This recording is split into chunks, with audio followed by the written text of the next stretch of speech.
Okay, welcome back again. And what I want to look at now is employers' responsibilities in maintaining safety.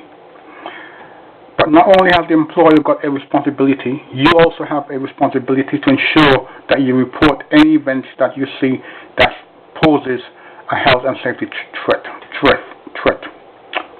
Yeah, it'll come out one way or the other. But I'm sure you know what I mean. Okay, again, read the information, extract it, make it your own.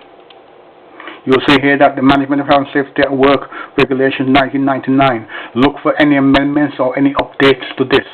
Make it your business to find out. Okay?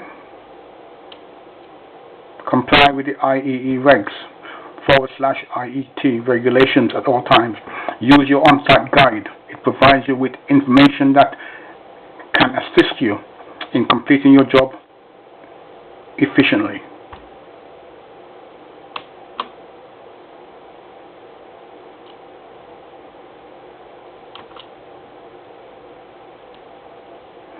Remember your correct behavior at work. Do not get running around the place or making jokes. The workplace is not a place for making jokes. It's a place of health and safety priorities first.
Okay, thank you. Have a good day. Bye-bye for now.